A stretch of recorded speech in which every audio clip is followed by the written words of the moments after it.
my name's Paul, and welcome to Journey to Grace Designs and JTG Leather Goods channel. I got a few things I want to share with you today, and hopefully you can take something away from this.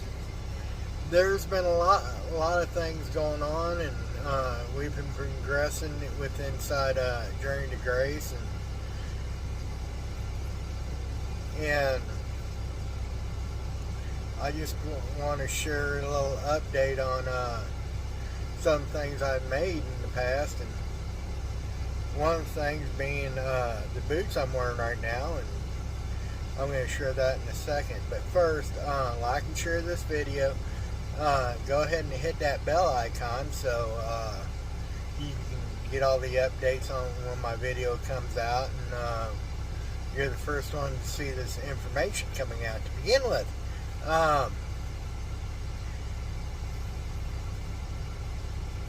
And the more likes I get, it better helps with my channel, and the more shares I get, it helps my channel too. So with that being said, let's get started.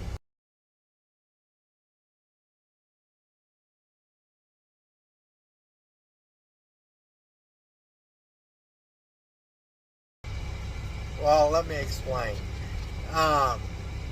I started experimenting with boots a few years back, and I made a pair of high top boots off a pattern I got from Tandy Leather. Then I modified the pattern and made another pair, which I wore for a couple years, and which came to I decided, well, I was going to try these Basin boots out, using American Basin leather or bison leather. And I made wife a pair, and made another pair which are in a boutique, and also made the ones I've been wearing. And the ones I've been wearing, I decided, well, somebody said they last up to 25 years, and I'm like, okay. So I got a little challenge going on, and I started wearing them in April of last year, and I wore basically the same pair of shoes for last year and a half. So this is basically a review at a year and a half point on these boots. The vibrant soles speak for themselves. I'm getting ready to replace the soles on with a Christie's sole, I'm believing, but I'm not really for sure on that. I haven't really definitely decided on that yet. But I am planning on doing a pair of work boots, last work boots, and just experiment with that, and hopefully with all that said and done, I'm gonna be doing a review on them too. So after a year and a half, I'm really kind of impressed with the ups and downs I've had. I've had more good things about these shoes than anything. They fit my feet. When they started stretching out, I didn't realize they were going to be stretched so much, but it's allowed me to reinforce the leather and stuff like that with it. But other than that, they're exceptionally well, and they're exceptionally well built for as simple as they are. So here's what I started out with. So here's the American Buffalo boot I made. As you can see, that everything's hand saddle stitched together all the way up to the full tongue gusset. Somebody asked me if these were waterproof. And no, they're not waterproof, but I've treated them with a snow seal and condition with Snow Seal. And every 2-3 months is what I condition them with. And I've stood in water for a short period of time, up to about here. And no, they did not leak water on me, but I'm sure if I stood there long enough, it did start leaking through the seams and stuff. But other than that, they're water resistant, put it that way.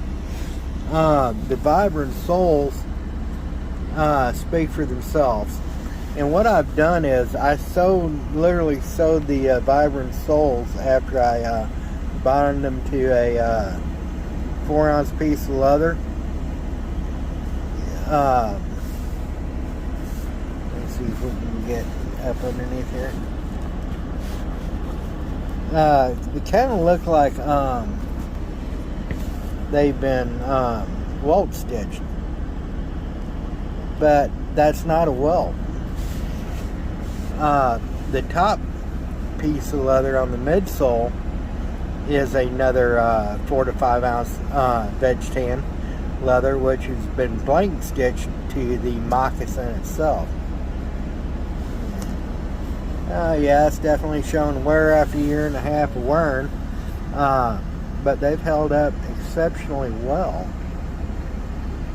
Now, on the top of the blank stitch, I got bison leather, which is buffalo leather.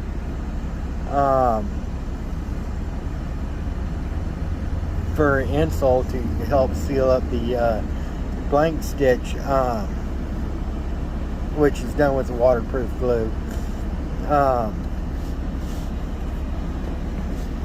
Then on the inside, I've got 8-ounce veg tan leather for the insole. Then this is totally optional. I got the work-in copper fit insole I bought at Walmart. I've had 4 pairs of these in them so far. I replace them every 3 or 4 months. But they're made super comfortable, and they're like wearing slippers most of the time. And you've heard people coming home and not taking their shoes, and they wind up taking their shoes off and being relaxed and all that. When I get up in the morning, these are one of the first things I put on, and one of the last things I take off at night. That's how comfortable they are, and I drive with them all day long. So yeah, they're standing up to the test of time. Like I said before, they say that these should last for 25 years. So far they've lasted a year and a half. They're still going strong, and in 23 and a half years I'll be doing a 25-year review. Fingers crossed. Life and longevity in my family lasts for exceptionally well. My grandmother passed away at 100, so, and my other grandmother passed away in her 80s.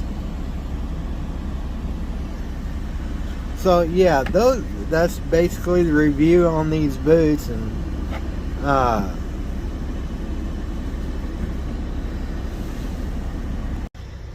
well, that's a 25-year review of my Basin boots. If you like this video, like and share, subscribe, and if you'd like to have a pair of these for your very own, you're looking at, if I make them 4 to 5 months out on making stuff at this level. They take a lot of time and a lot of sewing to do. We're looking at between $375 to $450 on, depending on what you really want, and if I can make them. but they're comfortable and they've stood the last of time. Like and share my video, and if you have anything you want to ask, leave a comment below. Come join us on Facebook at Journey to Grace. And we have a lot of products. It's Journey to Grace Designs. Wife does knitting, not knitting, she crochets. And she does some sewing, and we are in 3 boutiques there around the Lake Ozark area and Camden area. And come and see what we have to offer, and if there's any special thing you'd like to see us make for you, if we can, go ahead and drop a message, or join us on Facebook at Journey to Grace Designs. So with that being said, God bless, and have a great day.